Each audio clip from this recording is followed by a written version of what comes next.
There was a wave of discontent and indignation all over the country when early in 1879 the import duties on cotton goods were abolished. Though discussed above in some detail, it is necessary to recapitulate it briefly. The important duty, which stood at 10% in 1860, was gradually reduced to 5% in 1875. Even this was resented by cotton manufacturers of Lancashire. Strong pressure was brought to bear upon Lord Northbrook by the ministry at home, but he stoutly refused to do away with the import duty. He rightly pointed out that the duty was levied not for protection of Indian industry but for revenue purposes, that its abolition would mean new taxation, and that it was politically unwise to have the appearance of sacrificing the interests of India to those of Manchester. Northbrook won the day, but the continuous agitation of Lancashire induced the House of Commons to pass a resolution in 1877 that the duties ought to be repealed without delay as soon as the financial condition of the India would permit. In 1878 and 1879, the duties were abolished on all cotton goods except those manufactured from finer counts of 30s and upwards.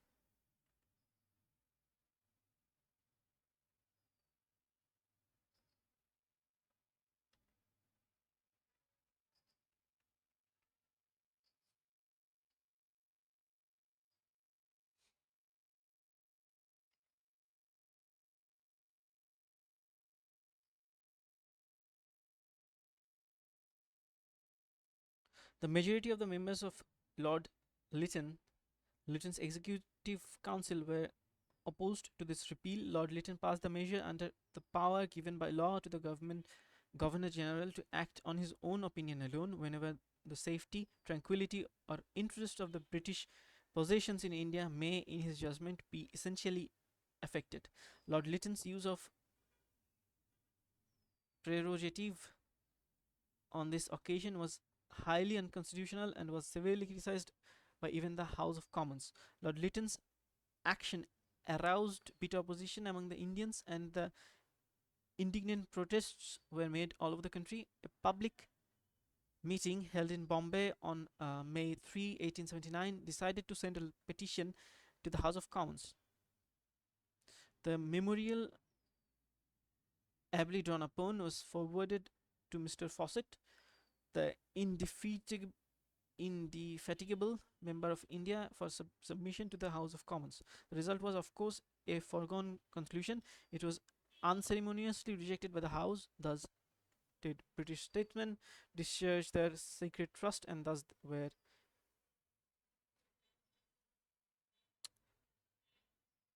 200,000 of India's revenue shamelessly bartered away to win over the Lancashire votes for party purposes at home.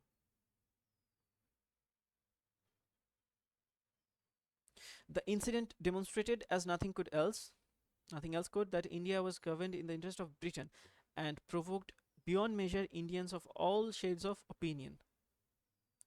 The press denounced the action of Lord Lytton in the most vigorous language, and hundreds of public meetings and newspaper articles brought home to the minds of the Indians two important lessons, namely, that the British were out to plunder India without let or hindrance, and kill the infant cotton industry in India in order to remove all possible rival in future.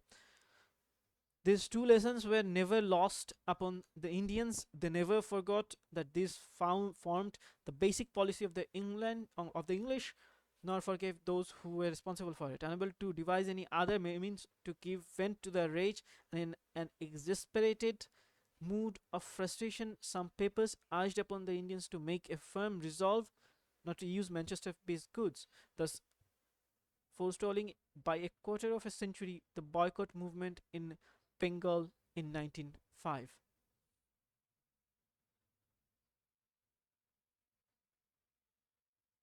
The masses did not seriously concern themselves with questions of high policy, political or economic, and were not very much affected by the newly born urge of nationalism or patriotism, which moved the English educated class. Nevertheless, they were gradually alienated from the British rule by the terrible miseries which they had to suffer from one end of the year to the other. As the large majority of the people were cultivators or laborers, it is necessary to refer briefly to them in order to understand the Indian attitude towards the British rule. The condition of the cultivators grew from bad to worse, and famine became a periodically recurring disaster. Asidat, a retired Indian civilian, ruthlessly exposed the real causes of the repeated occurrence of this calamity all over India.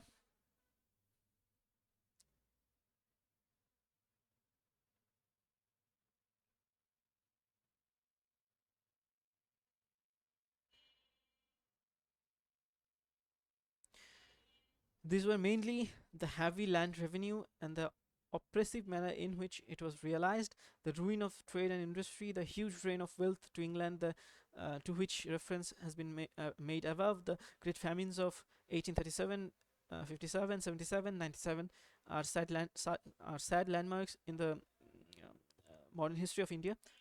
Landmarks not of progress and prosperity, but of desolation and disaster. The growing character of this great evil will be apparent from the fact that while there were 7 famines with an estimated total of 1.5 billion deaths in the first half of the 19th century, there were 24 famines with an estimated total of over 20 million deaths in the second half. As mentioned above,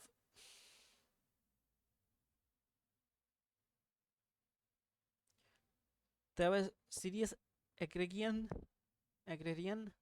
disturbances in Bengal in 1872-73, where the tenants openly called themselves rebels and launched something like a no rent campaign. The administration reports of the Bengal government during the 1872 and 75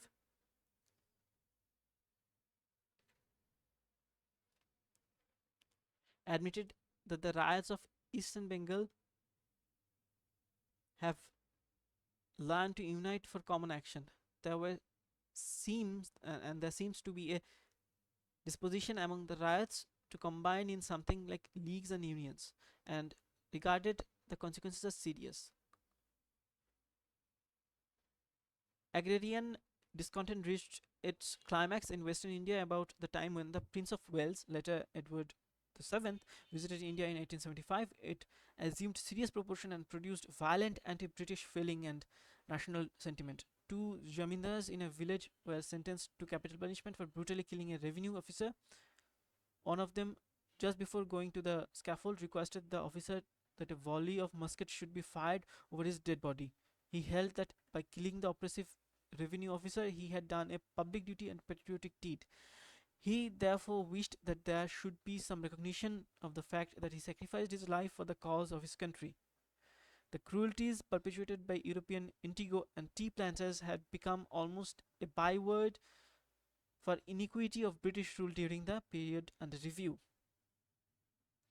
The harrowing tales of misery and oppression committed with impunity and with the convenience, if not active, support of the officials have been told above. Nearly throughout the 19th century, those awful stories were spread from mouth to mouth. The thorough political, thorough periodical literature and created a strong hatred against the British in popular minds. Unable to bear this, their oppression, the cultivators of indigo were forced to launch a Satyagraha or civil resistance, anticipating Mahatma Gandhi's action by 60 years.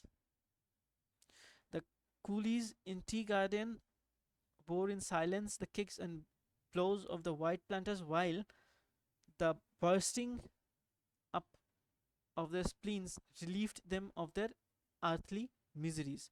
But the stories of the Indian Negro slaves kindled fire of indignation in every Indian heart. So this is referred to the 15th book. Let me see which that is. So, that plight of the Indian coolies in tea gardens is are discussed in great detail in chapter. Let me see. 17, section 1.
The Indians also smarted under other grievances which they believed were due to errors of omission or commission on the part of the foreign government.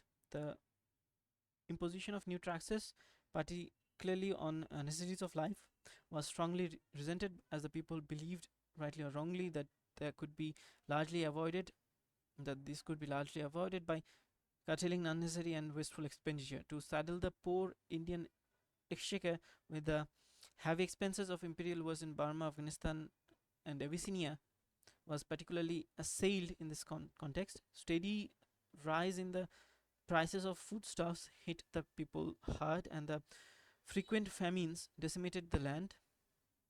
The people attributed them solely to the selfish economic policy deliberately pursued by the British. The favoritism shown to the Englishmen as against Indians in all walks of life was another sore point.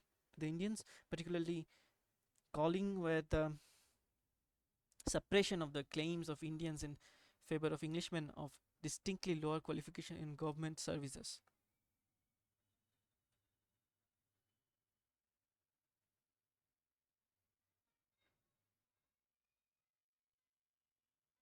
Virtual exclusion of Indians from the higher civil and military services and such other superior services as police, education, and medical. Undue advantages extended to English businessmen, even to the detriment of Indian interest. And above all, the almost criminal partiality of English officers, ministers to judges, policemen, and jurors to Englishmen.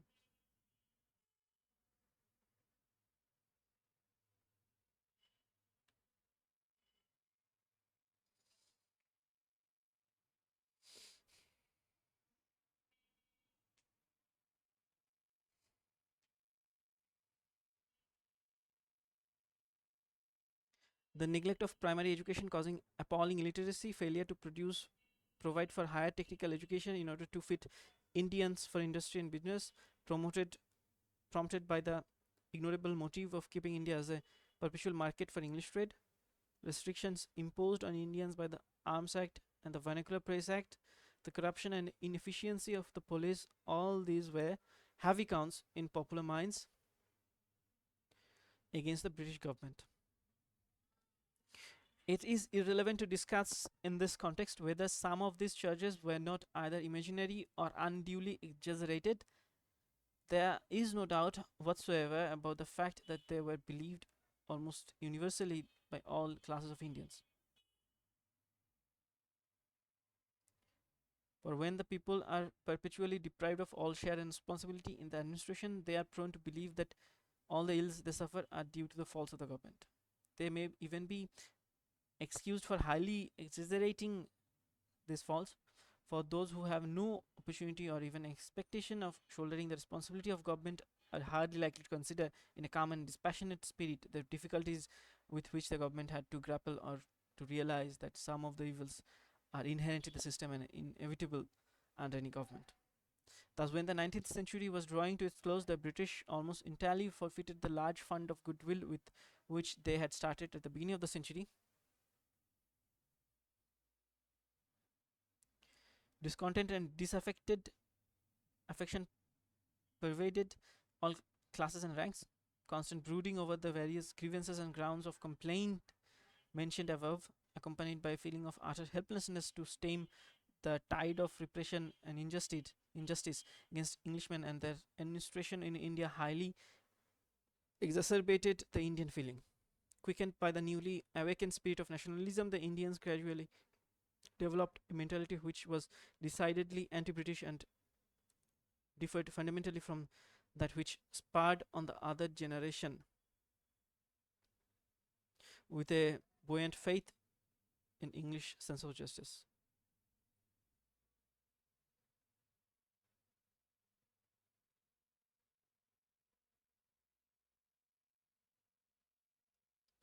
The moderate party, representing the older generation, was still in the helm of Indian politics, but as they failed to deliver the goods, their leadership was fast slipping away in the grasp of others who more faithfully reflected the new temperament of the people. They had no faith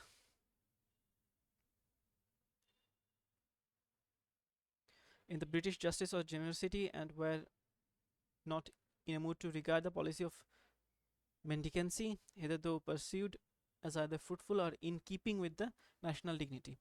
Thus, a new school of politics silently took the place of the old and, backed by the nation at large, was destined ere long gradually to oust it altogether.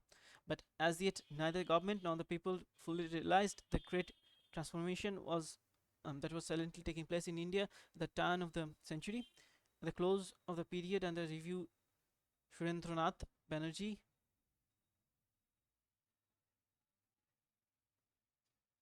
Firoz Mitra, and G.K. Gokhale were still the acknowledged political leaders of the country.